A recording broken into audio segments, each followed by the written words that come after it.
Cakrawangi kan urang ditutup arep ngopo wisan wis ora duwe pengarep-arep apa-apa mulane nganti bapakku dieceh karo Ratu Mandura sing jeneng Baladewa iki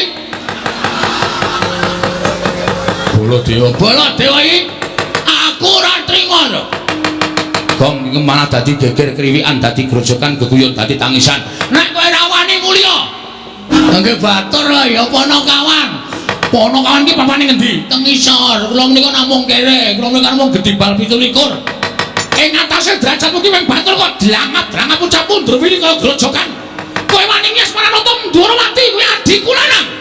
Terus. Wah aku diwangi terus. Aku suwe-suwe tratapane. Terus wae wangsulan ora apa-apa. Nuwun sewu kula niku mboten ajeng wantun. Kula niku mung nglereske. Kula niku mung benerke, ning cocok mboten.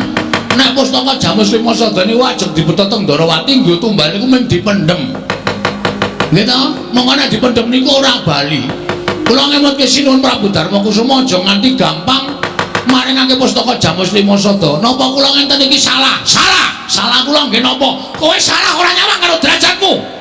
Nuwun sewu, Mas. Saniki kula tak takon, sampeyan iku titahe sapa? Titahe sing gawe urip. Kula ya titahe sing gawe urip. Kowe karo aku ki padha, Mas. Sing bedake mung derajat karo pangkat.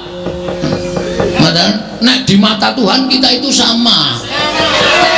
Sama-sama manusia. Aja sok tumindak kaya ngono kuwi, aja sok ngelokke kowe kere, kowe Gedibal. Kowe ki wong elek nyolok mripat. Dosa, Mas.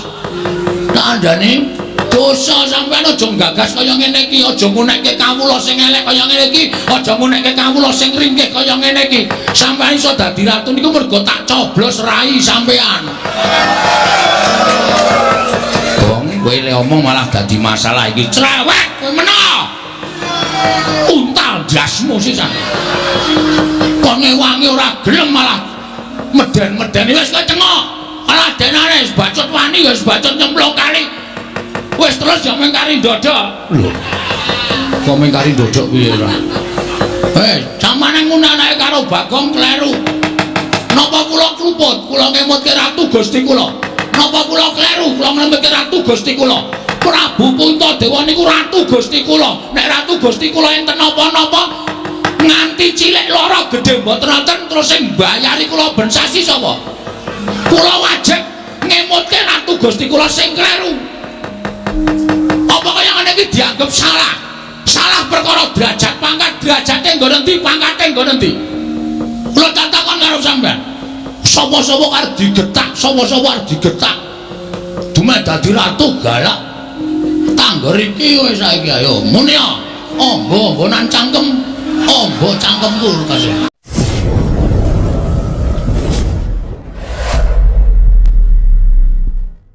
Krekel-krekel alon-alon terus paring pangandikan kali kula kali Bagong. Ngene le. Jane aku meneng wae iki ora kok perkara aku mikir kahananku dhewe ora. Luwih-luwih aku mikir kulawargaku, mikir-mikir anak-anakku ora. Wong anak-anakku ya wis mentas kabeh.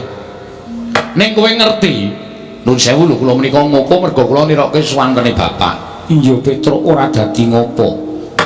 Ning kowe ngerti Semar urip ana ing alam padang kuwi mergo aku gelem didapuk dadi menungso. Nek aku biyen gelem dadi dewa, mestine uripku ora kaya ngene iki. Ning gandeng aku ki gandrung karo katentreman, gandrung karo kerukunan. Mula tinimbane aku dadi dewa ning Suralaya, luwung aku dadi titah minangka pamomong, duwe kewajiban momong para satriya ing ngateteken ati suci pepayung budi rahayu.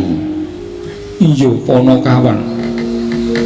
Aku ngomong mbahne Pandhawa wiwit Prabu Sentanu Begawan Palasara kuwi tak mong kabeh. Ning aku rumangsa seneng momong sing gawe tentrem atiku ning sing gawe kabagyaning uripku nalika aku momong marang para Pandhawa. Sebab Pandhawa ki pepethinganing para titah, pepethinganing para satriya sing ngateteken ati suci pepayung budi rahayu. Nggonku momong para Pandhawa tak ati-ati wiwit kuncung nganti gelung, wiwit jabang nganti celaprang supaya besok Pandhawa ki dewasane dadi mustikaning para satriya. Lah dilarah kok kelakon.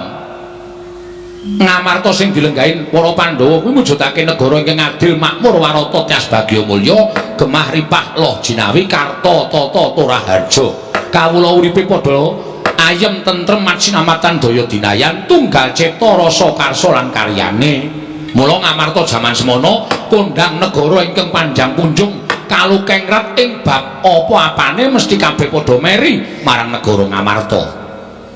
Iya Panakawan. Ning kok saiki ora kaya ngene ya, Truk. Kula terus matur, "Lah pripun, Pak? Ngamarta iki kok adoh sungsate karo biyen. Biyen kondhang negara kebak katentreman, biyen kondhang negara kebak karukunan. Ning saiki tontonen, kawula Ngamarta sithik mboko sithik padha tetel kapercayane marang hukum, padha tetel kapercayane marang Ratu Gustine, wekasan akeh kawula ingkang padha nggudel bingung numbuk bentus nggugu sakarepe dhewe." Sawangan kabar sebar ngendi-ngendi gejegan, ngendi-ngendi padha bentak sirah, malah ngendi-endi ana paten pinaten mung perkara bab ingkang sepele, mentara karo sanak kadange, mentara karo mitra karuwe, luwih-luwih mentara karo sedulure. Kanan sing kaya ngene iki kok aku miris, Tru. Nek kanan kaya ngene iki tak nengke wae, Ngamarta kuwi ora nganti sak siliring bawang, sak umuring jagung, sak uruping damar, mesti negara Ngamarta bakal rubuh remuk bubuk dadi rempon. Mergane apa? Kawulane wis rumangsa ora tentrem. Lah apa to sebabe kawulane kok rumangsa ora tentrem? Merga ana jarak ing antaraning kawula lan Ratu Gustine. Ratu Gustine ora gelem nyaket kanang para kawula. Kawulane ora percaya karo Ratu Gustine. Lah menika papan-papan panembah ora padha diparani, papan-papan pas sinaon ora padha diparani, sing diparani papan-papan maksiat. Mula Ngamarta saiki lagi tak arani anjlok morale para kawula. Merga wis ora ngerti rasa kamanungsan, wekasan akeh regejegan, akeh sing padha nggunakake hukum rimba sakarepe dhewe, mongko lali yen to melu sawijining negara ingkang duwe pernatan hukum ingkang wajib diugemi. Iya Petruk nggih. Nah, kanan sing kaya ngene iki arep tak dandani, Truk. Bapak ngendika ngoten. Bapak ajeng dandan-dandan pripun? Merga nek iki nganti rusak tenan negara Ngamarta, sing disalahke sepisanan karo Dewa Uduka Pandhawa. Ning Semar sing ngomong para Pandhawa kok gagal sarta ora kasembatan mujudake negara ing adil makmur warta tias bagya mulya. Mula sing ditutuh aku ora sembodo dadi pamomong, ora sembodo dadi pengayom. Mula nek nganti Ngamarta iki tak nengke wae, aku sing kesalahan. Lah, aku meneng wae iki aku duwe gagasan kepengin bangun kayangan. Lah kula mak tratap. Semar kok bangun kayangan niku, Semar niku nuwun sewu wong sekeng, wong ora duwe, wong melarat. Kok arep bangun kayangan niku terus kula tuwuh tandha pitaken. Saderenge kula matur kata-kata kersanipun Bapak, Bapak wis ngendika, kowe aja kaget. Kowe aja kaget. Aku nganggo tembung bangun kayangan iki ora bangun papan sing magrong-magrong, papan sing apik, papan sing becik saka emas mutiara jamrut hergene kuwi ora. Ning aku pengen bangun negara Ngamarta kuwi uripe kawulane embane kaya ning kayangan. Kayangane kebak maksinamatan, kebak karukunan, kebak katentreman, ora ana rasa daya-dinaya, ora ana rasa meri siji lan sijine, anane mung padha tetunggalan manunggal, sayuk rukun yen abot padha dipikul yen enteng padha dicangking niku kayangan. Lah mulane aku pengen mujudake Ngamarta ki mbane kawula uripe kaya ning kayangan. Kula matur, wah niku bab sing boten gampang lho, Pak. Gampang. Waton Pandhawa gelem rawuh ning Karang Kadempel, sinambi mundi pustaka Jamus Lima Sada, aku iso mujudake kayangan sing mapan ana negara Ngamarta. Lah sebabé napa kok Pandhawa kudu rawuh teng Karang Kadempel? Merga Pandhawa tak kanthi dadi siji karo para kawula. Pandhawa tak kanthi nyawiji karo para kawula. Merga kawula kuwi ora perlu dinahi dhuwit, ora perlu dinahi brana picis, ning dicedhaki rasane, dicaketi karo pengarepe. Dicaketi atine. Kawula nek dicedhaki atine dening para pengarepe niku mboten sah diwenehi napa-napa. Panjenengane mesti bakal sengkut gumregut bangun negara merga wis rumangsa digatheki karo Ratu Gustine. Mila Sowan kula ngersanipun Sunan Prabu Darma Kusuma menika ingkang sepisan ngaturaken sembah bekti ingkang ngangka kalih nglulusaken gegayuhanipun Bapak. Iki menika mboyong para Pandhawa rawuh wonten ing Karang Kadempel sinambi mundi pustaka Jamus Myang Jimat Limasada mujudaken negari ingkang adil makmur warata tias bagya mulya. Cekap semanten atur kula. Wassalamualaikum warahmatullahi wabarakatuh. Iya Petro nggih. Wis rampung kok. Wis kare ngenteni jawabane piye? Ha iya. Menawi nganti Sinuwun Darma Kusuma kersa rawuh ning Karang Kadempel awak dhewe ngaturake panuwun. Nek ora takoni alasane apa. Mergo ya awake dhewe mbantu karo para Pandhawa iki ibarate sikil dienggo sirah, sirah dienggo sikil. Nek nganti mung diatur rawuh ning Karang Kadempel kok semaya gedhe-gedhene ora kersa kuwi. Wis nek ngono Pandhawa kuwi pancen ora ngerti karo bales budi. Ora ngerti karo kabejiyane awake dhewe sing wis dilakoni.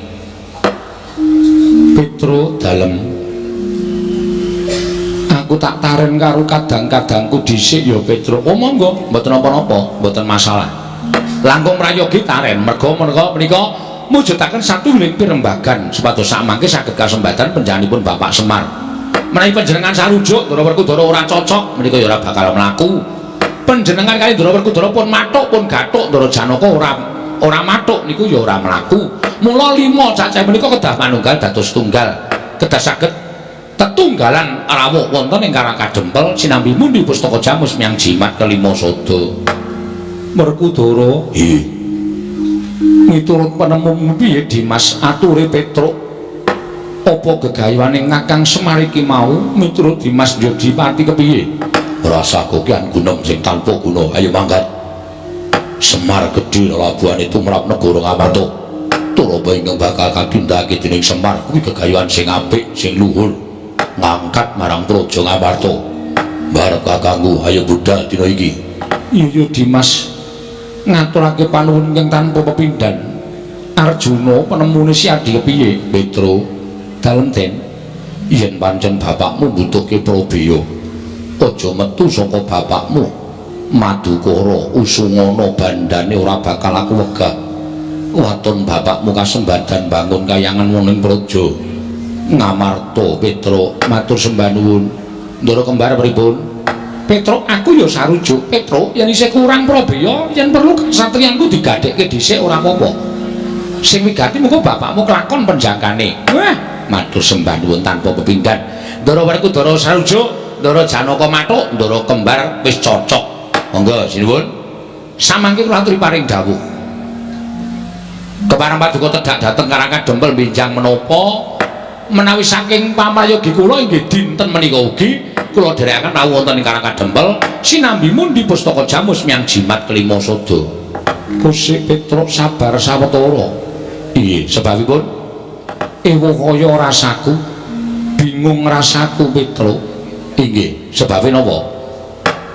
Krana sowanmu kuwi kalah dhisik karo Koko Prabu Ndarawati. Sinuwun Ndarawati. Iya.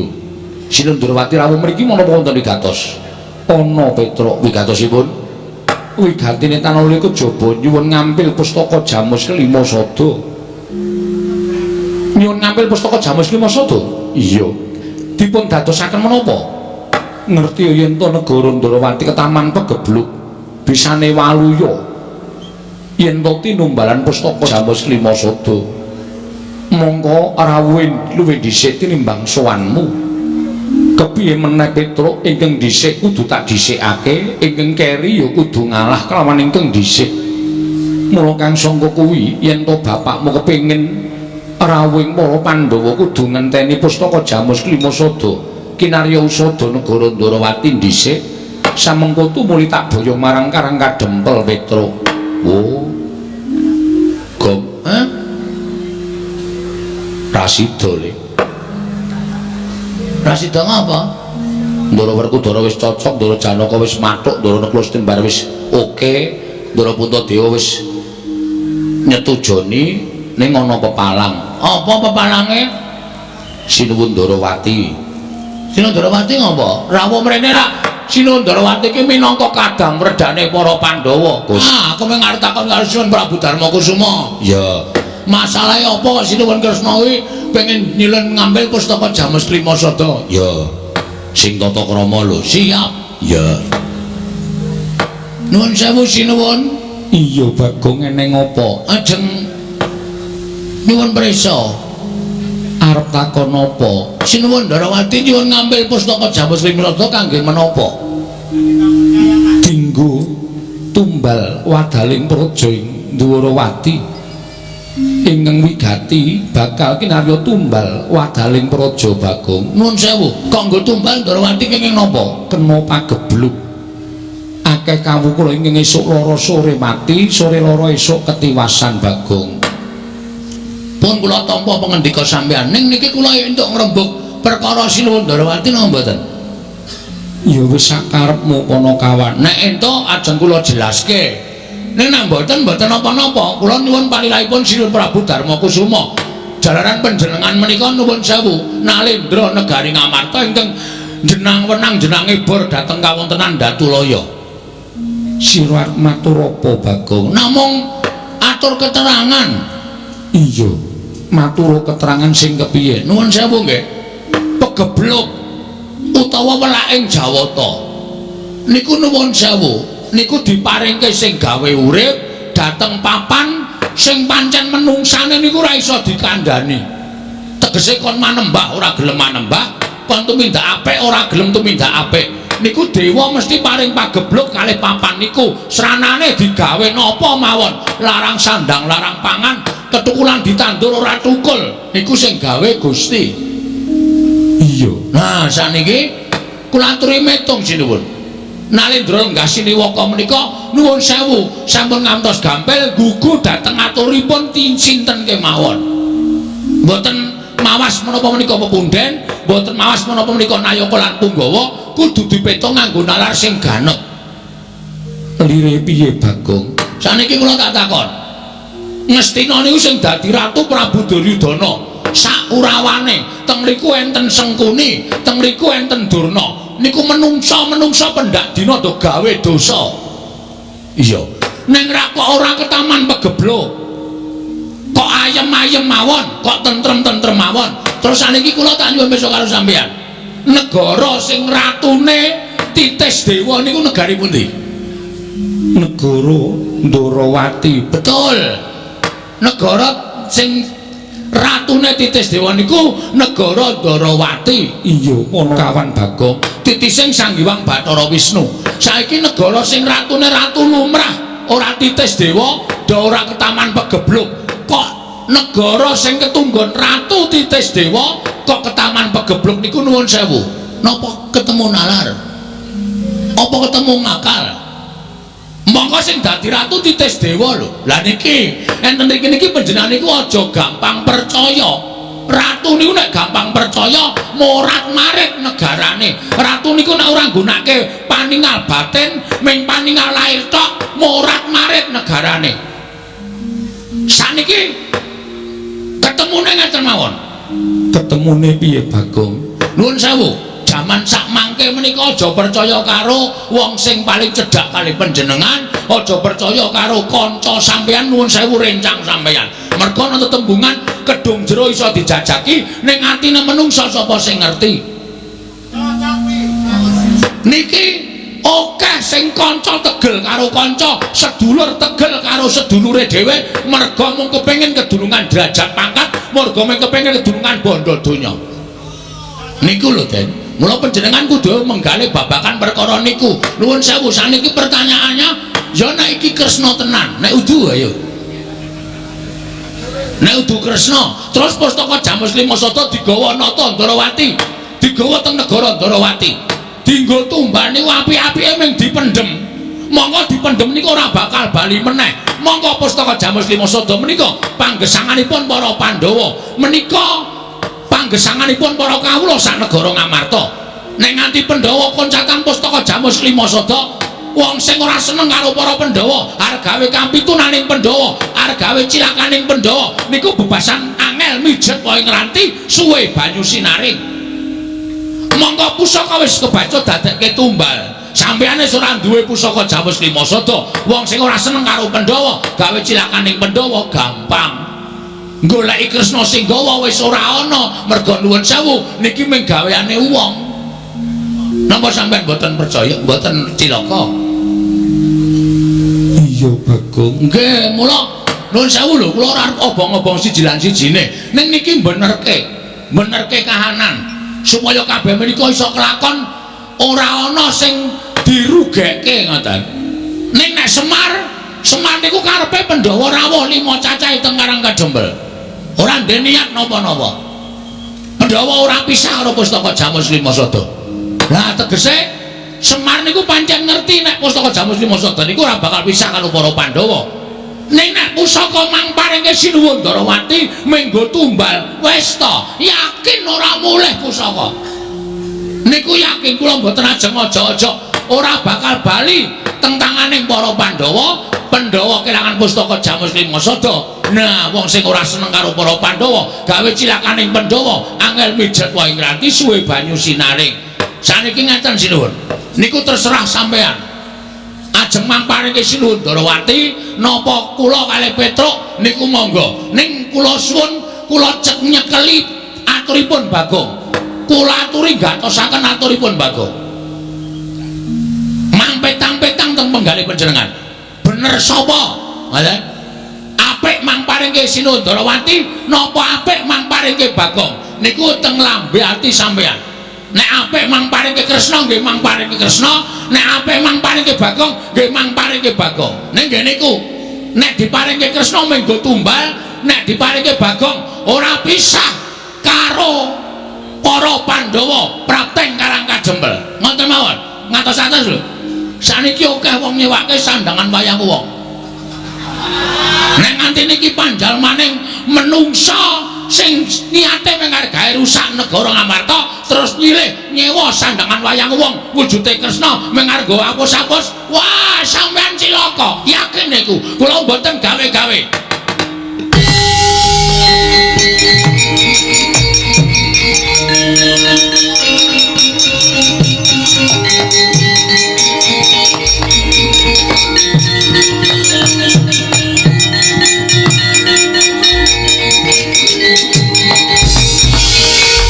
Maring jajalan skurtaning bawuh iblis lanat.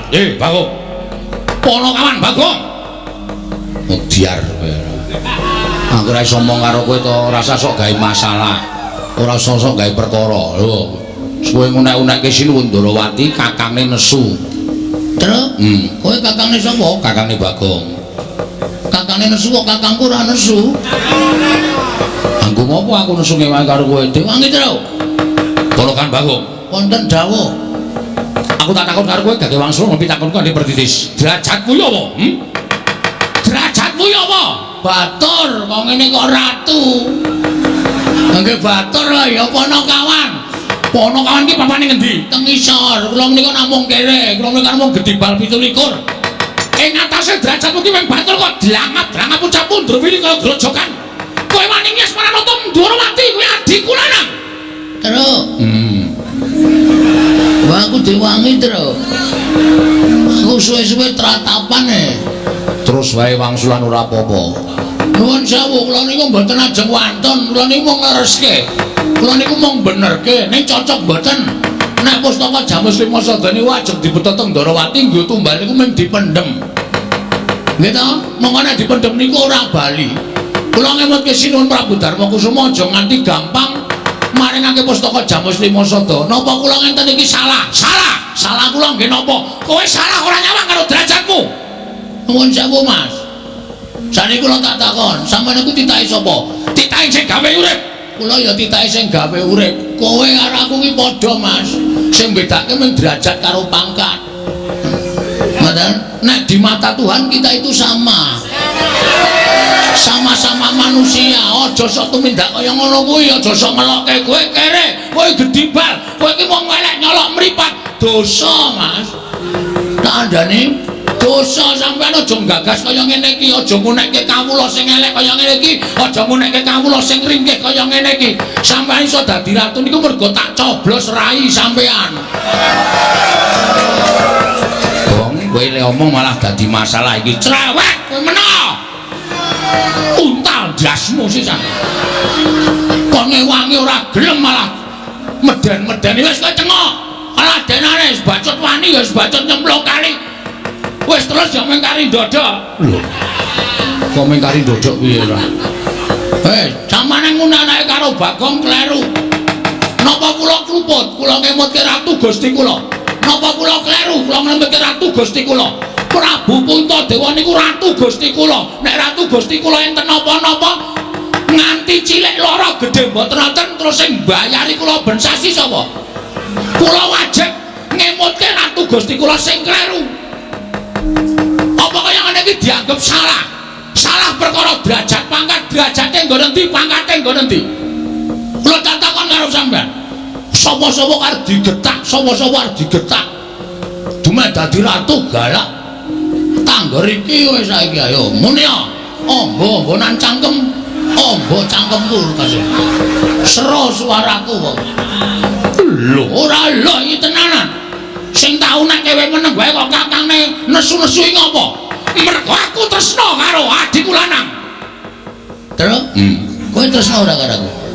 Nek kowe tresna kowe muni ngono iki lho, men aku marem lho. Amoh, oh setan iki. Ora gelem muni ngono to? Ora. Kowe wani ngasmane Kyai Prabu Ndrawati padha karo wani karo Nata Mandura Prabu Baladewa. Kowe wani ngelani jajane Kyai Prabu Ndrawati padha karo wani karo Nata Mandura Prabu Baladewa. Kowe ngilo karo kahananmu. Ing ngatasi Semar lan bangun kayangan iki Semar iki derajate apa jiwa aku tak takon. Semar iki derajate apa? Aku tak takon kok wani bangun kayangan. Kowe ora gagat kok kowe iki ora ngerti sejarah iya, Mas. Lho, kowe ora basa karo aku. Tak basanono wong sampean wis ora ngajeni karo aku.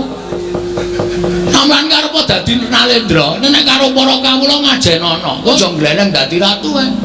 Kowe aja gaya dume lungguh kursi sing dhuwur. Neng aku nek gelem nglumpukke masyarakat tak jak demo telung kejeping paningal rubuh saka kursimu kowe. Aja sakune-uneke masyarakat cilik kaya ngene iki tandani. Sampeyan iso ngejangkrang sila tumpang neng kursi iki mergo tak coblos mbaya sembodo. Biyen sampeyan ling mbeseli aku pira takon dadi tim sukses.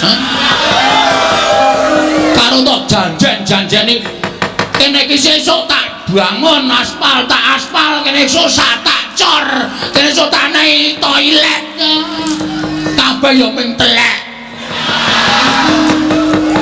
nek magang iki kaya janjine kaya dara kekalangane nek wis dadi lali micek mripate wong sabar kok ora sabar ora ngene iki ora wedi lho sawa-sawa terus yo wis aja tak iki yo aku meleh to lah yo engko gampang kanggo bengok-bengok sedelo wis teng krujuk ya Mas. Ora sang bengok-bengok ora. Mau mangan urang. Oh. Glepunge tok ya ora apa-apa. Lajeng napa sampean? Arep pripun? Lajeng takon ngejak apa sampean? Wis rasakekan gunung saiki iki Bali. Non, saiki iki Bali. Bali piye? Ora samboyong Mendhawa Bali. Ora wedi karo aku. Ora wedi karo aku. Yen nganti aku iku nesu ana para kawan tak glandang nenggala kowe mati. Salah, sampean salah. Salah Mas, pati uripe Bagong ora ning tangane Baladewa. Apa kowe punane sing gawe urip apa piye? Hah? Mulane aku nang ndi-ndi iki ora tau klamben, mergo aku wong ora tau wedi mati. Mati uripe manungsa iki ora gumantung karo kahanan apa wae, ning gumantung karo sing gawe urip. Arepa sampean duwe nenggala, arepa sampean membanggakan bahwa apa gong bahwa nenggala niku ampuh niku ora tumrap sampean. Ning ampuhing pusaka, ampuhing ngaji-aji menika nek diridhoi karo Allah Subhanahu wa taala. Nek Gusti ora ngeparengake pusakamu ki ampuh, ambok tok tamake apa-apa ora bakal ampuh. Ngono? Ya jalo piye tokno nek ora percaya. Nek iso mlebu ning wetenge Bagong berarti aku dimestekke mati saka tangane Prabu Baladewa. Nek Bagong ditamani nenggala ora apa-apa, kewirangan kowe bol. Lho. Bol piye? Jenengmu sapa? Baladewa tundang bol kok ora gelem. Apa kan mundang boyok ngono? Dhuwure bol jengkol murah. Angkem ya. Wah. Ngono kok ora di karo Baladewa. Ora mboten wedi karo sampean. Bebasanipun ngaten sinuwun. Sakranjang koprak ngendikaning Prabu Baladewa, kula lebetke kuping kiwa tak tokke kuping tengen. Ning sekelima ngendikaning Sinuwun Prabu Duryudana. Puntadewa gong. Wah, Puntadewa lali. Bakal kula agem. Badhe kula agem lan badhe kula estakaken dawuhipun. Arep resmane jajalan. Yen ngono cetha kowe wani karo Baladewa. Cetha kowe wani karo Baladewa. Wis saiki bali kono karo bapakmu. Bapakmu iki kok neling, bapakmu iki kon mulat karo kahanane. Bapakmu ki wong sekeng, bapakmu ki wong ora duwe. Kok arep bangun kayangan iki gablek apa? Mbok kon ngilo karo cengele. Mbok kon ngilo karo kahanane. Bapakmu ki wong melarat kok bangun kayangan iki ora ndelok karo kahanane bapakmu kuwi.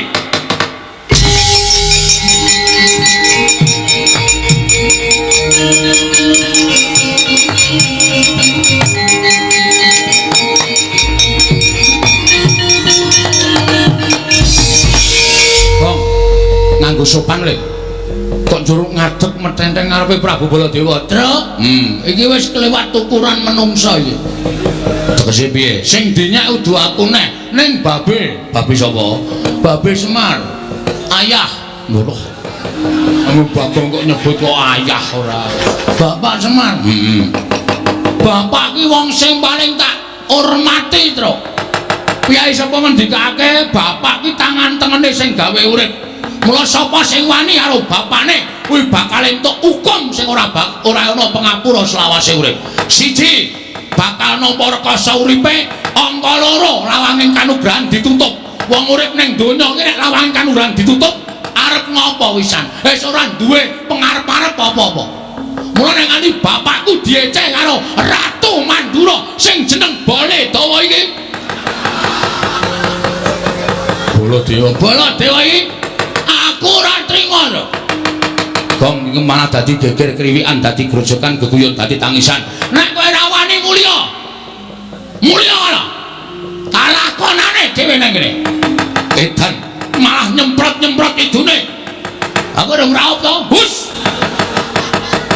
Prabu Baladewa. Iya. Kowe aja sak kepenakmu dhewe ngono iki aku. Rada mundur sini, Pun. Iya. Mundur apa tak nesoni? Iya. Nek ngene iki ra wedi sapa-sapa. Karepmu piye? Kowe ngonek aku kaya ngono. Karepmu piye kowe ngonekke bapak? Melek mripatmu kowe. Kowe ngonekke bapak wong sekeng gedhi bal 17, wong elek nyolok mripat tok sawang saka ngendi, ha? Aku wis ranggo basa-basanan karo kowe. Percuma kowe tak basani. Wong kowe iki duwe derajat, duwe pangkat. Ning kowe ora ndek unggah-ungguh, ora ndek tata krama. Ora mbasani karo Bagong. Monggo kudune kowe basa karo aku, tuwa aku mbangane kowe, ning kowe batur, ning aku wong tuwa. Bong, ben pokoke kudu tak luwih seru pokoke. Ana seru volumeku tak gedheke. Terus saiki kowe ngecek karo bapak wong sekeng. Tak tonton saka ngendi aku tak takon. Kowe takon wong semene iki sing do kerep ndelok wayang. Kowe ngerti nek bapak iki ora wong kene, bapak iki dewa. Sang Hyang Ismanta ya, Tru. Ismaya, ha? Ismaya. Ismanta apa Ismaya? Ismaya. Oh ya Ismanta tukang cukur ya. Ha iya. Sang Hyang Ismaya kuwi kakane Bathara Guru. Apa ta sambabe bapak kok medhun ning jagat? Sebabe apa, Tru? Ambo. Kuwi ora dong kok dane nerangke ora. Mergo bapak ki gandrung karo kerukunan lan katentreman. Bapak gandrung karo keayeman. Bapak gandrung karo kerukunan ana ing jagat moh dadi dewa. Bapak iki nek gelem dadi dewa kae ning kayangan paling dhuwur. Kae bintange 3. Saiki kok iso ngunake bapak iki wong kere. Saiki tak takon, asalmu saka ngendi to, Mas? Ha? Kowe saka negara Mandura. Ning kowe mbiyen iki disingitke nang Widara Kandang, diakoke anak Demang. Kowe mbiyen jaman nom-nomane mikul garu, mikul ruku, golek ramban, golek suket. Nggo makani wedhusmu nang Widara Kandang. Barang saiki kowe dadi ratu kok glelengmu minta ampun to, Bol. Boyo sadar diri. Kowe asale saka desa. Wong iki aja ninggal karo lanjarane. Wong iki nek ninggal asal mula bukane duwe derajat ora suwe, duwe pangkat cepet tetel, duwe bondo donya asat saben dina. Lho tenan aku ora goro, ya, Tru? Heeh. Balik ngono. Saiki ngene, aku wis kesel nyuwara iki. Sermu piye aku tak takon? Lho, sermu piye? Karepmu apa? Aku manut. Aku kasar ya wani, alus ya wani, padangane wani, petengane apa meneh? Lho, nantang petengan. Kok santai tenan kowe. Tak leboni linggis, tak leboni wesi, tak leboni paku, tak leboni sak kaeng wesi wetengmu.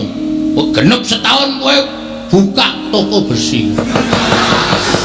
Wong disandel kok malah buka toko besi ra ya seneng malah ora.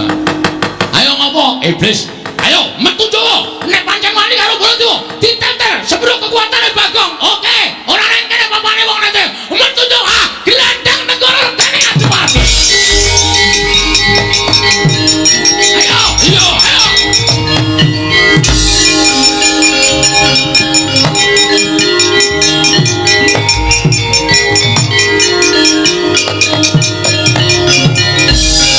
Loh, Gong. Kok balik meneh? Aku menyaut cagak kuwi mau apa? Set mubeng ngono kowe. Heeh. Wah angel ngene kon mikir ya, Tru. Heeh. Ora paham? Heeh. Bagong piye kabul kawusanane? Kula tak metu mawon mungsuh Prabu Baladewa. Nek mati wis karurane ora ngrasake apa-apa. Ora weruh kahanan, ora weruh lelakon, ora ditagih utang. Tentrem malah uripe. Ngono ya, Le. Heeh. Nek ngono piye miturut kowe? Maju terus. Pantang mundur. Mungsuhe anak-anak Pandhawa. Justru kuwi bocah wingi sore kok kowe kalah karo bayi wingi sore ta, Tru? Wah, ora sembodo kalau le menyang mau Gong. Pokoke nek ana apa-apa tanggung wong loro. Neng kono mati ya dilakoni, urip ya disandang. Aku ngomong apa kok tak takon. Aku saiki rada sir-siran atiku. Rasa dilangke. Kok rasa dilangke? Dilangke wis sir-siran. Oh. Saiki kowe tak pikir, mulih wirang ning nang kene mati. Mati osisan nek cara aku malah ora masalah. Terus saiki tak takon. Wong mati ki rak mung 3 perkara ta, Tru? Apa wae? Mati utama, mati madya, mati nisra. Mati utama, matine wong labuh bener. Labuh agama, labuh nusa bangsa, labuh wong tuwa, mongko wong tuane bener ki mati utama. Kowe modar petuk malaikat lebokke swarga. Tanpa ditimbang ala becikmu. Mergo kowe mati utama. Ngono ya. Mati madya disangkani saka lara. Kuwi swarga apa neraka dipetung dosamu.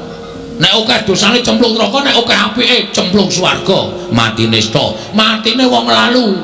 Ora ditampa karo sing gawe urip, sup maning ngrambyang manggon ning kayu watu pendak malam Jumat Kliwon dikutuki jaluki pesugihan. Kuwi mati nista. Mulai yo tandangi lelakon iki. Nek kowe wani ngadepi anak-anak Pandhawa, matimu mati utama. Wenehi kunci swarga karo sing gawe urip. Petro iki kontrakmu swarga.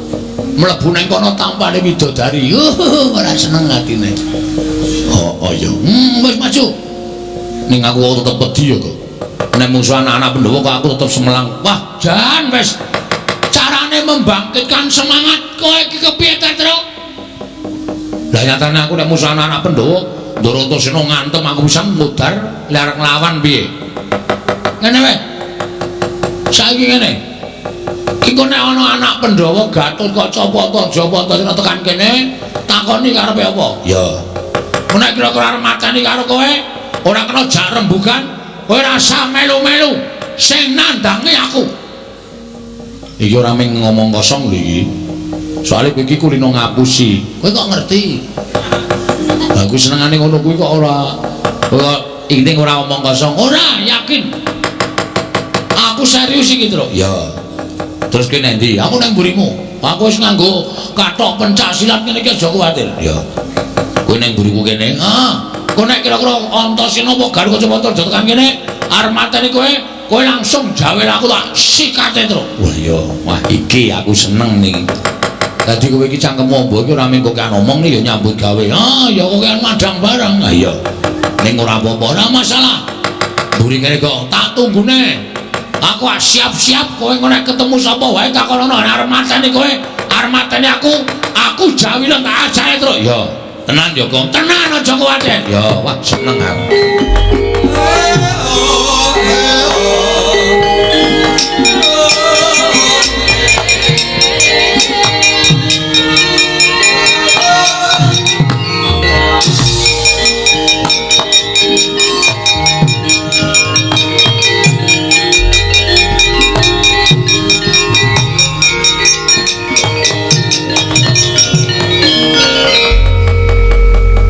Pinututi lamun katututan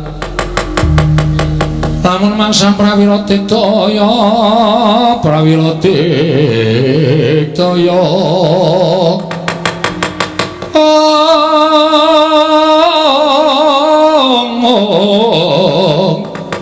Ranggana magawe gelari rawang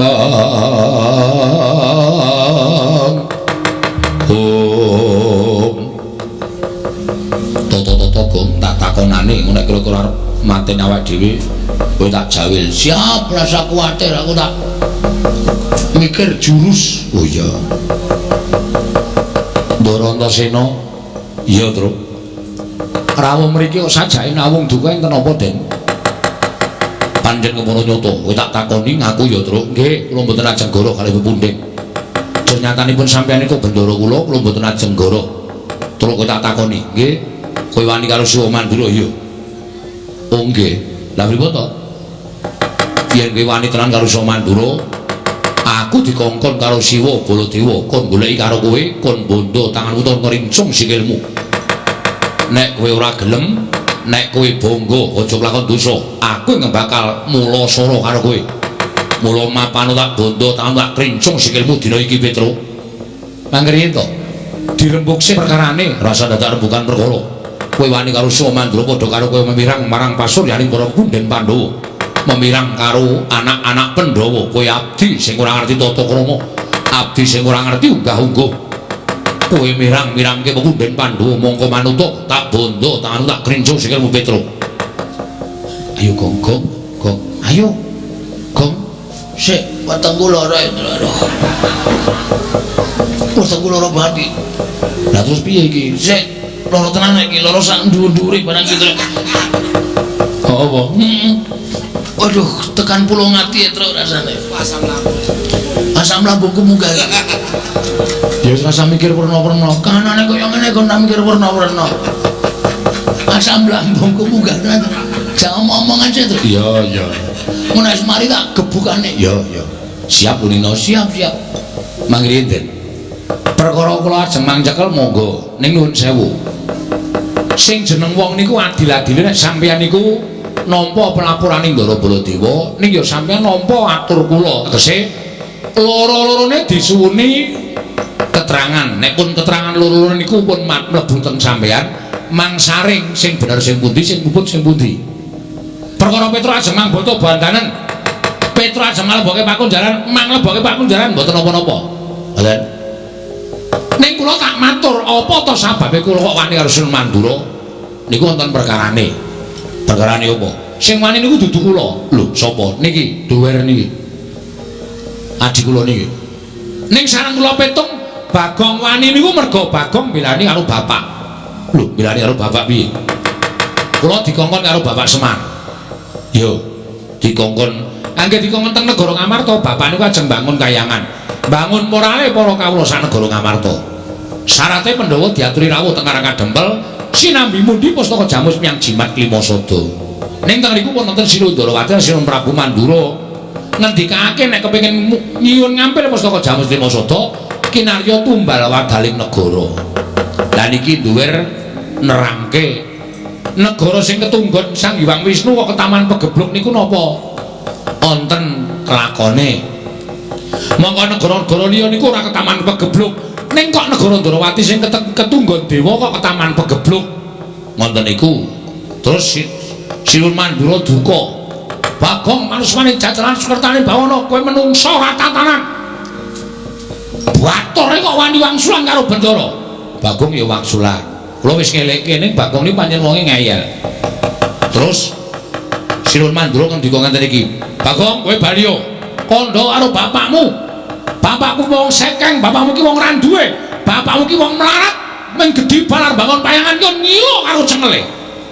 nuwun sewu bapakne Bagong ki yo bapak kula nek bapak kula dunake kaya ngono kuwi kula anake kok ora nesu niku anak sing model piye nek ngonekke Petruk ngonekke Bagong ora masalah nek tekan bapak kula padha karo kudu mbelani bapak saniki kula tak takon sampeyan tak leke ngono seno kowe anake ora kudu wong dlogak-dlogok ora iso ndodok nesu ora aku nesu Petruk nah padha kula ya nesu kula niku mergo di anak-anake karo bapak lek kula wani karo Prabu Baladewa niku mergo kula bapak kula dicamah dening Prabu Baladewa nek Prabu Baladewa ora nyenggol karo bapak tangah kula ajeng wani karo Prabu Baladewa mboten ajeng wani sing kula wani niku sipate mboten kok Baladewane oh ngono nggih nek tak hitung-hitung kok bener kowe mbangane Prabu Baladewa terus lagi nek iso menggale bejo kowe rung tak cekel nek tak cekel opo aku ora dosa karo kowe nah ngoten niku lho Kyai Nom niku aja grusak-grusuk ning dipetung belajar gelar belajar gulung mana aja kesluru dalan sing kleru aku njaluk ngapura ya terus tiba padha-padha mboten apa-apa wis mari Truk lumayan mari iki Truk wis ora lara engko lara meneh ora wong anggere muni ana apa-apa kok lara nek aman kok waras heeh ya ora watakku ngono kuwi piye disikat saiki apa piye sike wis rampung masalahe kok disikat lho wis teluk kono ora teluk mergo tak rembug oh ya wis terus ki rembugane ya sikat saiki terus ora iki mentanganku ku mlawe wong kena wetengmu kok tak ora nek jawil ning terus pripun ning kowe aja seneng-seneng kok kula entuk seneng-seneng sing tekan kene ora ming aku sinten Kakang Garwaca Kakang Turjo nek aku iso dijak rembugan apik-apik nek Kakang Garwaca Kakang Turjo ora iso dijak rembugan kowe kudu ngati-ati waduh berarti niki mengke do tekan niki yo goleki kowe bondo karo kowe waduh piye Gong sik migren ndasku Truk kok tentrepku to ono kene ndungkruan tak pacul sirahmu kene wong anggere muni ana bahaya kok mumet di sing wetenge lara di sing ngambayen anggere aman kok waras aku gumun karo awakmu dhewe kuwi kok ora terus kula ki pripun ora usah kuwatir ning aku njaluk karo kowe ya Truk nggih nek kowe dikapak-kapake Kakang Garwaca kowe aja bales kowe manut wae atre modar Truk Garwaca niku otot kawat balung mesi wis ndang kopi wis Gong wis Gong wis Gong ya wis nggo neh Madan kula nek dipotol sirahe pripun ora usah wedi nek kowe lara tak tambani nek mati tak uripke nganggo napa ki tak peres metu banyune banyu sungut iki iso nggo nambani wong lara anu nguripke wong mati kuwi lah anu wae kok netel dhewe sing nggawa malah ora wira-wiri lho nek didadel pripun sapa sing aku nedel Bagong kene kebruke sirahe kene iki ki ora pasangan oh tak kira variasi variasi dengkulmu wedake mobil variasi ora wis ngono ya Truk kowe aja wani kowe digapak-gapake manut ning kowe golek acara men Kakang Garwaca wedi karo kowe oh siap aku tak ambles bumi nek kowe ora tak tambani nek mati tak uripke mangke riyen nek sampeyan ambles bumi terus kula le nyeluk pripun wong kula ora iso ambles bumi kok Bagong kon gedruk lemah ping 3 oh nggih engko aku metu oh nggih siap ya Gong nah aku lara kowe gedruk lemah ping 3 oke nek kowe karo gedruk kok ndang ning ora kuwi ora gedruk lagu gedruk lemah ping 3 oh iya wis ngono ya Truk nggih aku tak ambles bumi oke wis Gong pokoke beres awak dhewe bakal ora ngopo Bagong meng jajal kok Mas asem ora angko nek digedruk ora metu ha iya diwasne gedruk mempeng ora metu to lah ya isin aku ha iya wae dindani nang ngene terus karo kanca Mbok kowe ganti sing biasa wae kono, Gong. Sing Bagong biar. Ayo ora. Aku nganggo iki wae sumuk banget ya wane. Adem kaya ngene kok sumuk. Sumuk aku. Oh iya. Dintene Ndara Garukutra tekan kene takone apa wigantine? Wae ora usah wedi, ku tak gedroke ping 3. Ben Ndara Antasena jedul. Ya.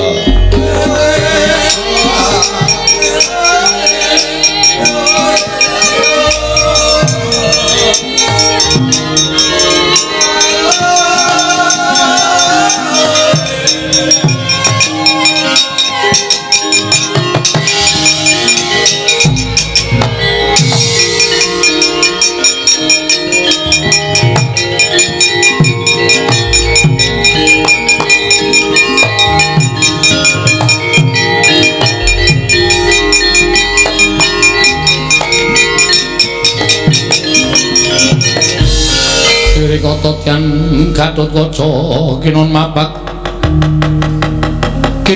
karga suta tekapira Kresna Parta maneher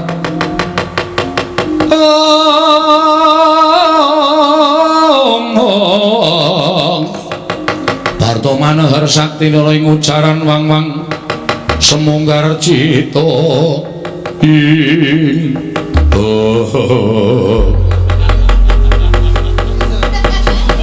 Ndara Gatotkaca. Iya, Petruk. Wonten apa karo awak mriki? Petruk, Nun. Aku tekan kene pancen goleki karo kowe. Nek pun kepanggih, aku tak takon karo kowe Wangsulana, nggih. Kowe wani karo Sri Mandura ya. Oh, nggih. Leres lha pripun to? Didhawuhi dening Sri Mandura, Gatotkaca golek ana menyang ngendi papane Petruk. Yen ora gelem bali, yen perlu sampurnakno Petruk wis wani ngina karo wong Mandura. Wani gawe wiranging para pundhen Pandhawa teka derajate Petruk wani karo Baladewa. Petruk, nuwun. Apa iki mbok tindakake kuwi gawe wiranging para pundhen Pandhawa. Mula Gatotkaca isin duwe abdi kaya kowe. Kowe bali. Nek kula purun wangsul, benak awakmu. Nek boten purun wangsul, mapano. Apancak pundhaku tak gembol dasmu dina iki Petruk. Jojo muntap leri gretap duka yayasinipi Netra kocak mundar andir Nun sewu Den pangandika sampeyan sing keri dhewe niki wau kok teng ati kula rasane lara banget pangandika sampeyan sing keri dhewe niku teng ati kula rasane kok larane ra jamak-jamak. Nun sewu lho Gus niku wong tuwa. Sampeyan niku ora ana separone umure Petruk. Sampeyan niku ora ana seprapate umure Petruk. Selagine wong tuwa sampeyan Ndara Pandhawa niku kula sing ngomong, wiwit cilik kula ya ngerti. Dewasane Ndara Pandhawa ijol ora tau niki netepi kewajiban kanthi lahir batin. Ning bareng dewasa sampeyan mung dilapori karo Prabu Baladewa. Nek Petruk tumindak kaya ngene ora gelem nampa keterangane Petruk. Kok terus ajeng mentolo mateni karo Petruk. Mboten napa-napa. Mboten napa-napa mang mateni Petruk. Santai wae, Petruk, santai wae. Ada ngrekos-ngrekos Petruk. Suarane dinggu sesuk bengi, sesuke bengi. Lho ati kula nek cara sampean kaya ngeten iki. Nggo mang pateni kula. Mang pateni pun mang botol. Mang botol niki kula drat-dratane tenggen guru niki. Nek sampean mateni karo Petruk, nyawane Petruk munggah teng kayangan, teng swarga ketemu karo Prabu Pandhu. Sampeyan ngerti Prabu Pandhu sapa? Kanjeng Hyang. Nah, kene paham. Prabu Pandhu takon karo Petruk, Petruk kok wis mati? Nggih, pun kek batrene. Sapa sing mateni, Truk? Sing mateni putu sampeyan. Lho, putuku sapa? Anake Ndara Werkudara sing nami Raden Gatotkaca. Kowe salah apa? Kula mboten salah, kula mboten kleru. Yen ngono putuku Gatotkaca sing kleru tak golekane menungsane. Yakin niku kejadian kaya ngoten niku. Merga Prabu Pandhu simbah sampeyan niku arepa ratu ning jagat, ning tresna karo Petruk, ora tau nyuarani karo Petruk, Ndara. Yes.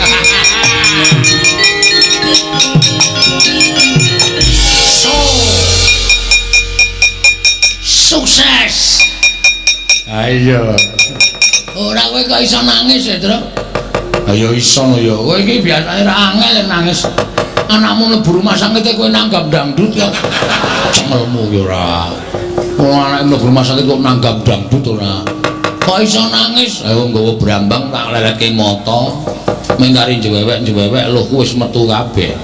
Ndara karo kanca tak critani terus raine saya pucet. Terus klipat mabur. Ngambatir kantara. Wah pinter kowe gawe sandiwara. Ha iya. Satriya loro kalah karo kabeh. Heeh. Kari siji didumtil ya to. Didumtul piye? Didumtil kok didumtul. Didumtil piye? Didumtil gane aku wis ngalahke loro mingkari Antarja. Tandang ngono. Aduh. Mbok kowe sisan. Lah terus kowe nyambut gawe apa aku tak takon? Ket mau ming nang burine terus ayo tro ming dolo pita. Kowe genti nyambut gawe aku tak ngaso iki mingkari Ndara Antarja. Piye caramu? Kowe kudu iso nggunakake cara. Kaya aku lho nganggo sandiwara ngene iki mau sandiwara tak ewangi nangis. Iki nek dinggo. Antarja iki ampuh. Putula. Putula piye? Mbahne Ndara Antarja iki dewane ula. Nek nganti nesu, wah, matek aji ula sak donya goleki kowe kabeh. Masa? Ula werna-werna. Kowe lagi tengok-tengok parani ula. Kowe lagi turu jejere ula. Kowe lagi adus parani ula. Mongko ula demung macan, lare angon, ula welang, ula weling, bandotan macan. Open ula sendok sing paling entek-entekke gong. Apa? Kowe gak isgo goreng yo entek, gak bakmi yo entek. Aku tak ketemu ula sendok terus. Arep ngopo? Arep nyiduk. Arep nyiduk ora. Wis ya, ditandangi ya. Aku tak ngasuh nang wit gedhi ae. Ngisore ketok ijo banget nggo nglikar kok kaya penak banget. Mun nek wong goleki kowe, Omong nek aku ora ono, siap. nek wong ngeyel, Tandangi le, anak Semar kok jile. oke. Lakonane terus ora usah melu-melu, Antarja ketok takoni goleki Petruk, sampluki gong.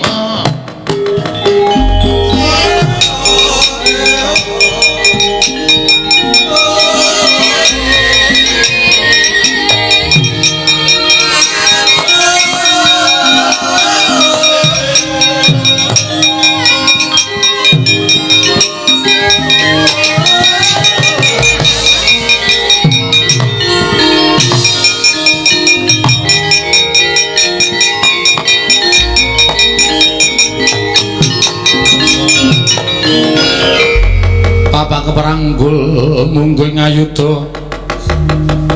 Bapak bawatnya bentar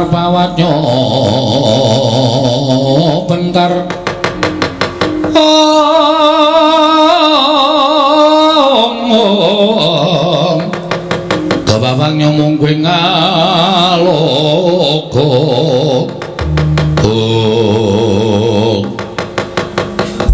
Ndara Antarja. Yo Bagong, aku sing tekan kene.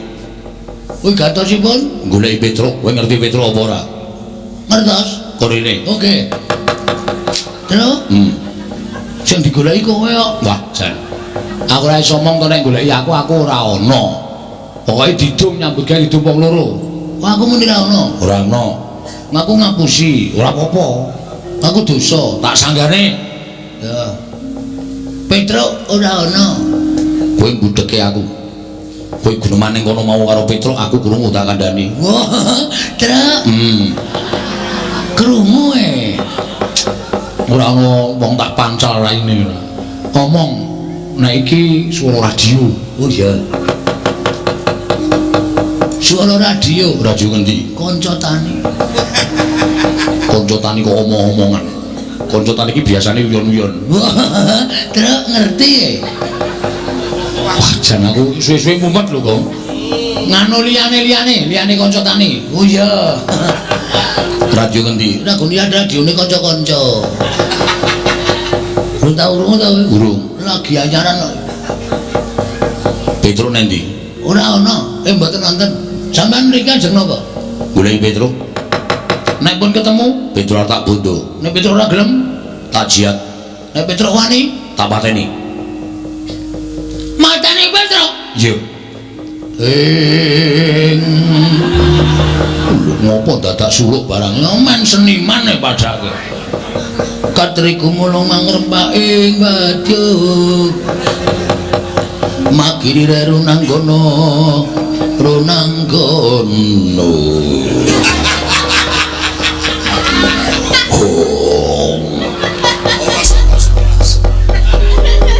Tak cedhake ngene men cetha. Tengah-tengah epe-epe iki nek abang. Kowe ndang lunga saka ngarepane Bagong. Nek nganti kowe ora lunga saka ngarepane Bagong, nek nganti ana apa-apa, ana berita Antarja meninggal dunia. Aku aja tok salahke. Mergo kowe tak kandhani wis ngeyel. Ndelok, lho ki Jo, wis kuning. Ki dilongkas mateng. Engko dilongkas abang, nek wis abang tak dumukke dadamu, muk ngono. Mati tenan aku ora tanggung jawab lho, Cak.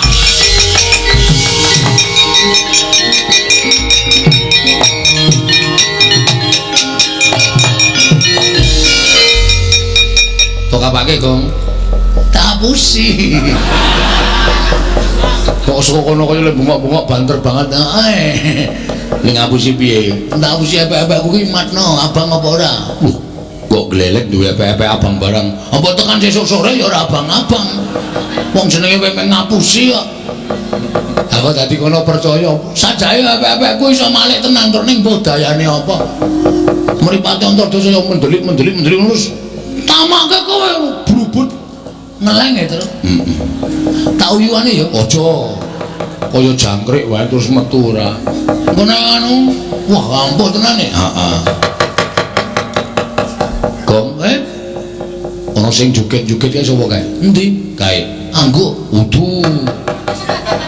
Kae lho.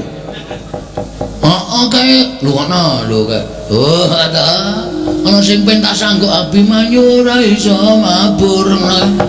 Udu kae lho sing dhewe kae lho. Wah, Pragota. Heeh.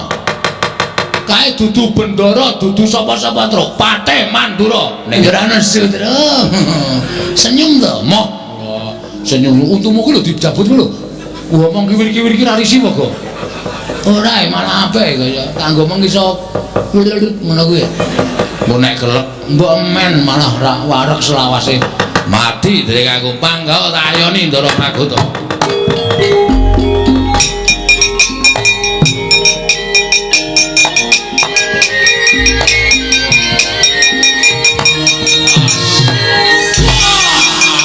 Wong siap. Ayo terus. Yo.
Cangkeme metu mbluke gagaro tak berat terus pingsan terus mati. Kowe goleki polisi. Kowe kok ora ngomong to, Tru? Mbok ora meden-medeni to. Wong lan uthuk meng lirih. Lirih apa? Wong saka kene krungu makrotak ngono kok. Kae iki mau ki watu. Watu apa? Iki sing karepmu lho nek mati. Ora tanggung jawab lho. Wong perang kok mikir mati mbok men. Wis ora bakal tak pikir modar ya. Petro. Ponokan Bagong ora minggat saka negara Ngamarta glandang negara dadi mati wae.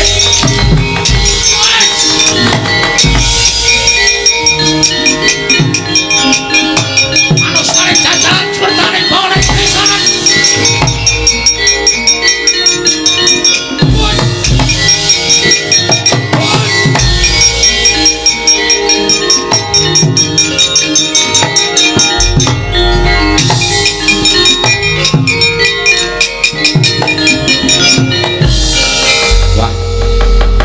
Untung ceket-ceket ta.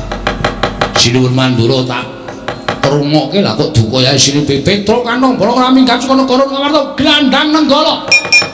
Brubut melayu. Waduh. Bagong mau piye ya? Monggo Bagong nek melayu ra iso banter mergo pupune gathuk. Monggo suarane mak bubuk-bubuk. Aduh. Mati kowe, Gong. Lemu mlayu ora banter ketututan Ndara Baladewa. Bagong iki adine Petro nyol tampan ana nenggala. Terus modar kowe le.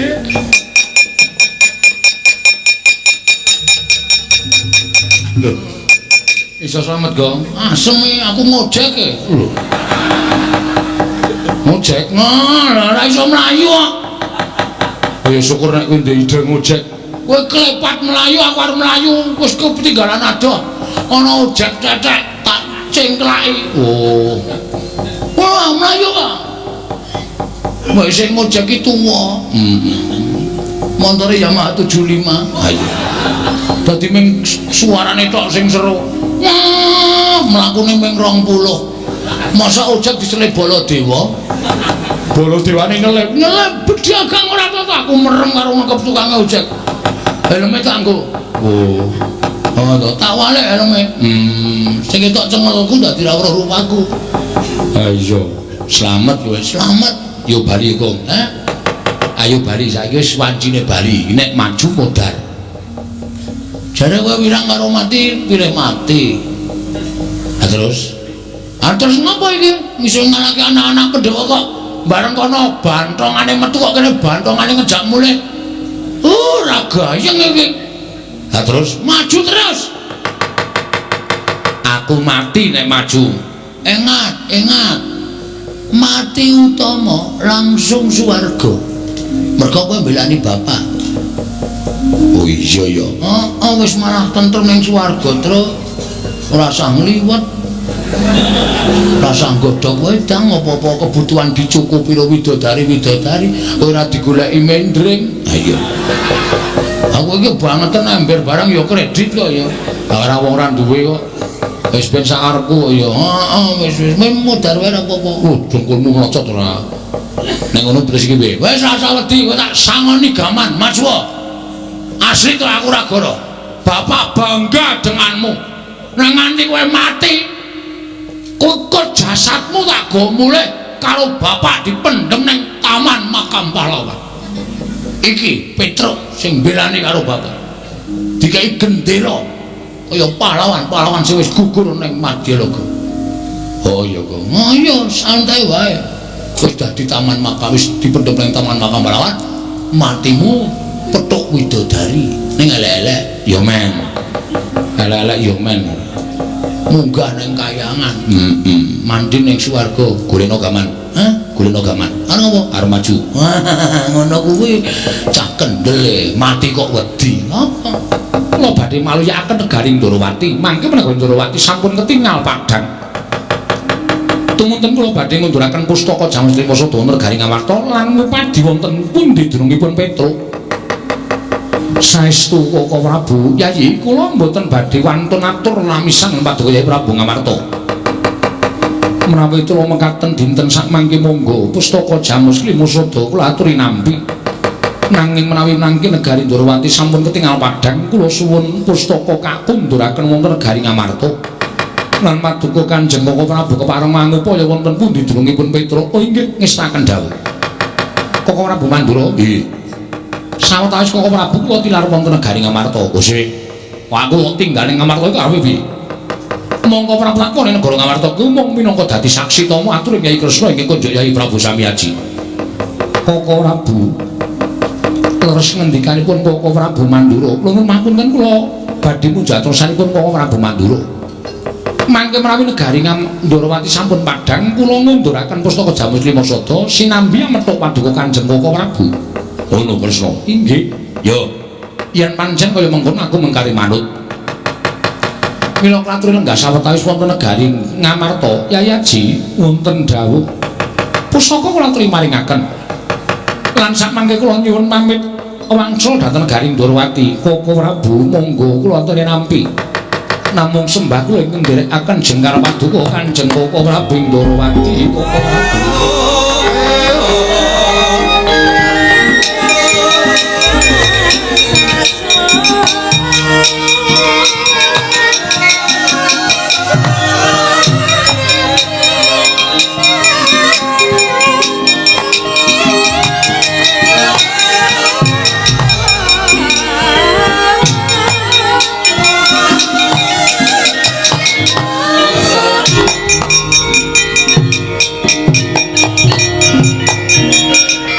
sinayeng manglung mintonaken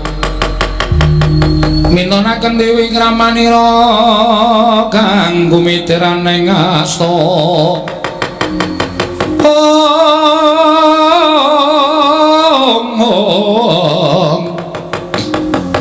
kanggo mitiraning astaning asta Setyaki boten timbalan. Lah kok ora kaya adat sabene iki para kan Yai Darma Kusuma sajake ewa nyawang pun Kakang. Werkudara gligaping paningal kaya ora tajem. Arjuna ya semono uga tumungkul ing Kisma. Kok Prabu? Nggih. Wonten menapa menika, Gusti? Kowe kok dadak takon ana apa iki? Sirmu piye? Lagi wayahe Prabu Ndorowati mungkur saka negara Ngamarta. Nalika semono kowe sowan nang Praja Ngamarta nganti alwan pun Kakang. Pun Kakang kok dadekke saksi tama bakal atur Risyadi kunjuk Yai Samyaji. Ngandhake enten negara Ndorowati ketaman pegebluk. Mula pun Kakang mbok kanthi dadi seksi nggone Risyadi bakal nyuwun kampil pustaka Jamus Lima Sada.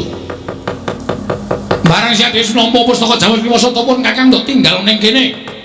Alasanmu kok nek wis negara Ndorowati katingal tentrem, aku tok pethuk saka negara Ngamarta.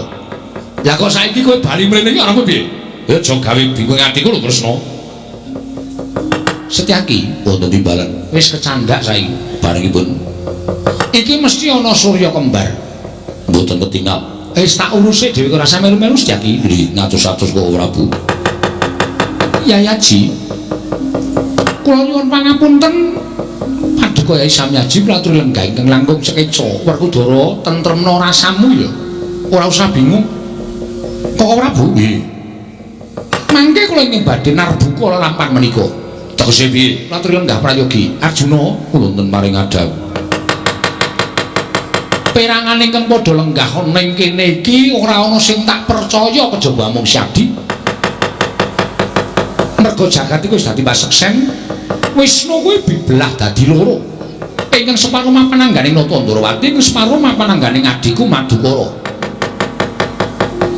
Mula upama pun Kakang kuwi kembang Syadi sarine pun Kakang kuwi geni Syadi urupe. Dadi ora iso sada. Kowe padha karo memirang karo pasuryane pun Kakang. Memirang karo kadhamu tuwa Mandura. Prabu Baladewa. Mbok gawe isin negara Ngamarta. Ora iso nemokke aja ngaku dulurku nom, Pak.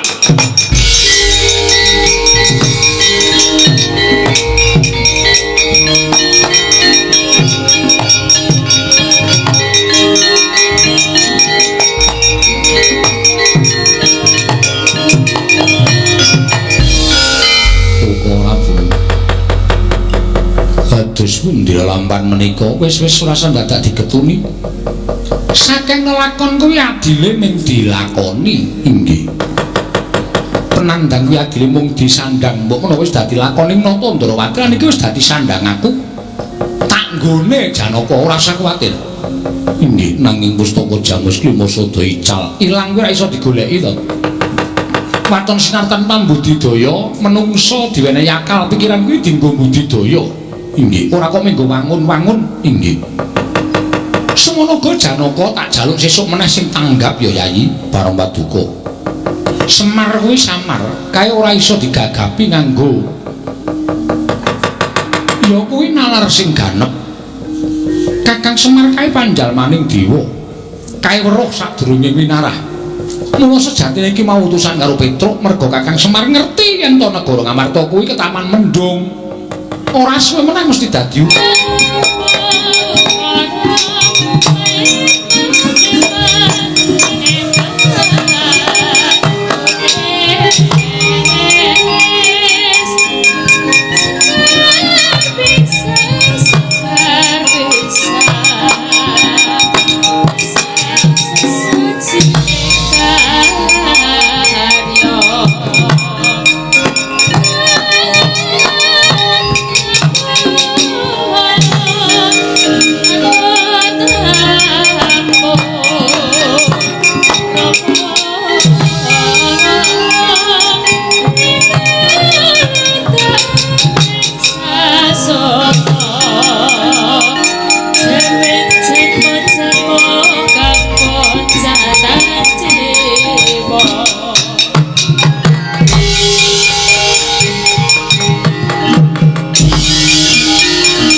Tata Gati Sraya Indriyaksa Sara Maruta Pawana Bana Margana Samirana lan Parayang Pate wonten dawuh sinuwun wiwit budal saka negara ngawu-awu langit Ratu Gustimu aku Prabu Dewaningrat ing pengajap sumusul kawan bapa Penemban Dewa Kahana ing nalika semana ninggal praja ngawu-awu langit saguh bakal nglulusake panjang kaku nggonku dadi ratu ning negara Ngamarta. Nanging nganti tekan dina iki lha kok dadi ora ana kabar kawusanane. Tumuli sira tak kandhi nyabrang segara prapteng tanah Jawa. Lah banjur bakal menyang ndigone awake dhewe ngupaya menyang didununging bapa Penemban Dewa Kahana ingkang saguh gawe ringking para Pandhawa. Sinuwun saenipun sampun ngantos kesesa. Ingkang Rama Begawan Dewa Kahana menika pandhita ingkang limpat, pandhita ingkang wasis waskita ngesti. Mbok menawi kanguningani bilih kula lan paduka Gusti kula ingkang sinuwun mapan wonten gising samudra menika sinuwun.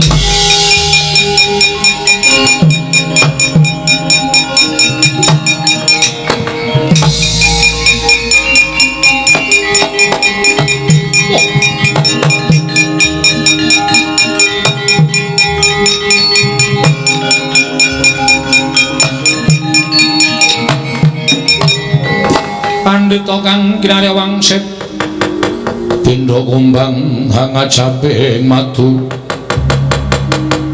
angiseping madu sarining tawang bapa Penemban Dewa Kahana mboten saged dipun raosi dening nembe kemawon kula raosi kaliyan Patih Dewa Yaksa paduka sampun wartedak merpeki papan panggenanipun ingkang putra pun Dewaningrat anak Prabu eneng apa lah kok nganti keraya-raya nyabrang segara apa iki sira anak Prabu ngupaya pun bapa inggih Penemban krana sareng kula ampah-ampah parandene sak mangke mboten saged anduwa dhateng pepinginane ngraos ing nang bangkit pinambeng Anggen kula kepengin dados narendra wonten negari Ngamarta. Samangke kula badhe nyupriksa penemban.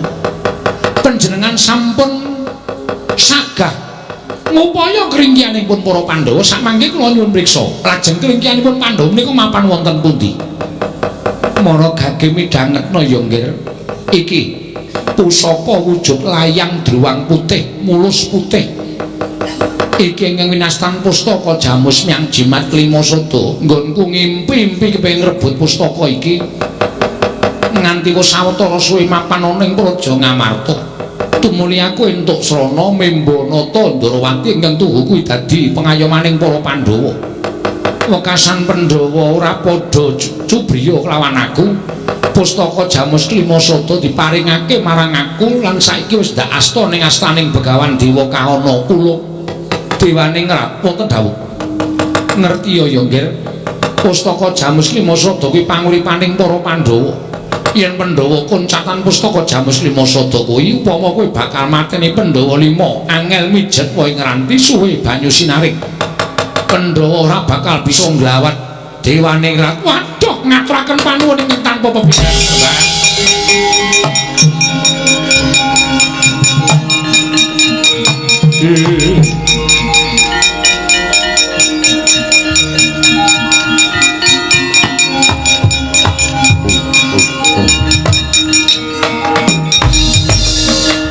Miatranganing kalanggan aglar pandan moncar tinon lerga konang sulem sorotetan padang kasolan pacaring purnameng gegono dasare mongso katiga katon sumringah pasuryaning anak Prabu krana sampun gumana musik wonten paninganipun ingkang putra pun Dewaning Rat.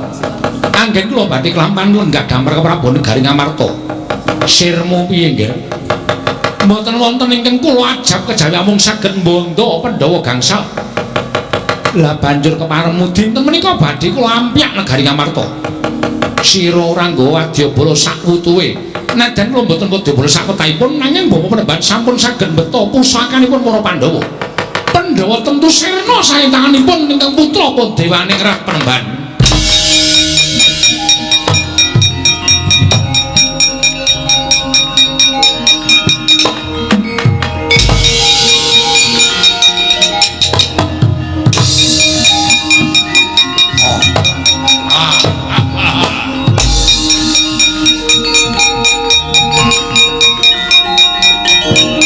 Mbok balik kita cangking siramu damu dadi kondo kowe. Ayo kamu.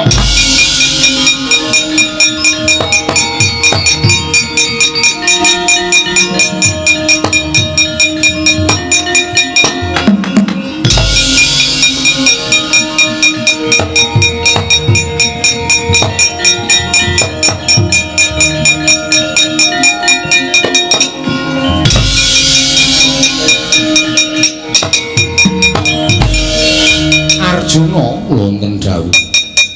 Tiba saka Dirgantara Koko Prabu piye? Kula sampun manggihaken ingkang Indra Pustaka Jamus Klima Sada. Lho, wis sampun sapa? Pandhita saking awau langit peparat Begawan Dewa Kahana miwah atmajanipun Prabu Dewaning Rat. Lah kok siap ora mbudidaya ngrebut? Kula dipun getak kontal kendang kamracundang.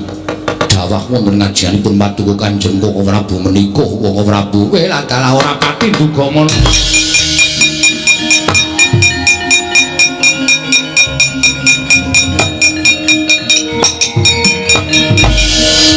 Janaka kula ngenjawuh. Gong Pak Gong. Sampak menyuruki saka loro Gong. Saka tangan. Rumangsane aku ki ora tengen apa piye? Dodok dlan. Ora dodok dlan.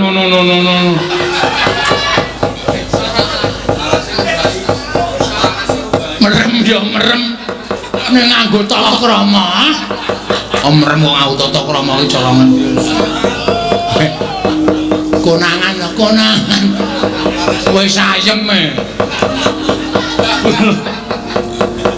Ora lek mung ngerti ki saka kanca apa krungu dhewe.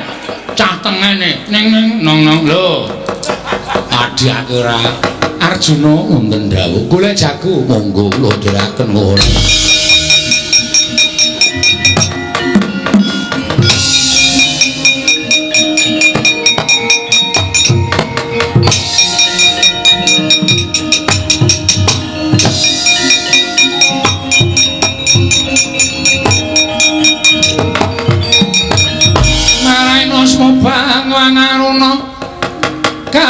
Kadinetrane nganggo rapuh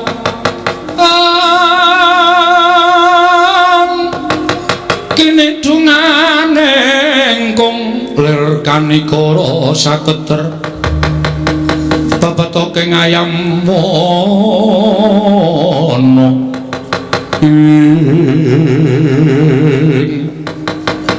kocap kacarita nalika semanten mangsuli kandha ing ajeng carita ingkang sekawit nenggih Kula Petruk ingkang kenging Kyai Nenggala Kindang kapracondhang Kuntal kaprapat kacarita ing sakmangke dawuhing Kula Petruk wonten satengahing wana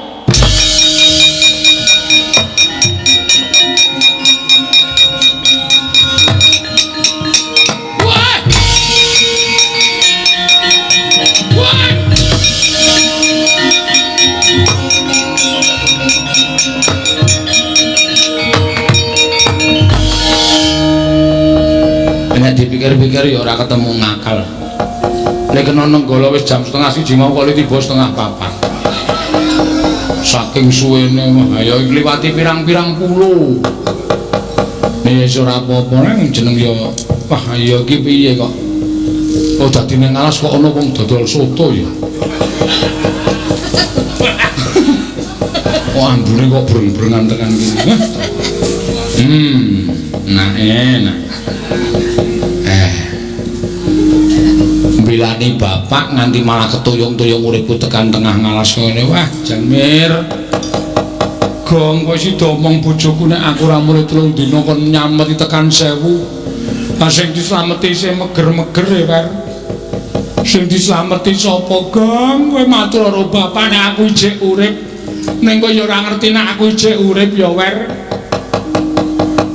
Aku janji kaya ngene kanan kowe ki arep kepiye lor kidul wetan kulon ya ora weruh kiblat. Gek rumpute ra jamak-jamak kaya nek ning alas aku iso urip. Babet entuk apa tak beleh tak pangan. Ning ora ngerti kiblat.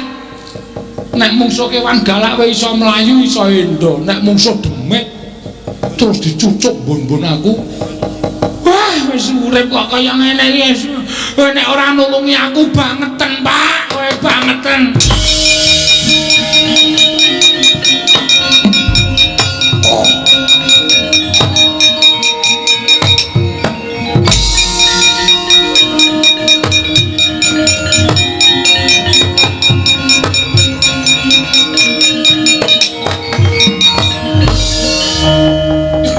Andel ora. Basa lembut kira iso dirasani kok. Lagi tak rasani cucuk mbun-mbun aku krembyak ora pangen mesti gendruwo. Petruk lah ngandel lho setan ngerti jenenge wong. Kowe sapa? Wah la dalah. Wah iya Petruk kowe ora tepung karo aku kok sajake tambuh karo awakku kowe. Lah wong tuntut ngerti kok sampean sinten, sampean tunggu wit pundi? Sing tunggu kertek pundi kula tak takon. Aku dudu demit, aku dudu bangsaning jin. Lah bangsane napa? Saiki aku bangsaning dewa, yen biyen pancen bangsaning jin. Bangsaning jin? Iya.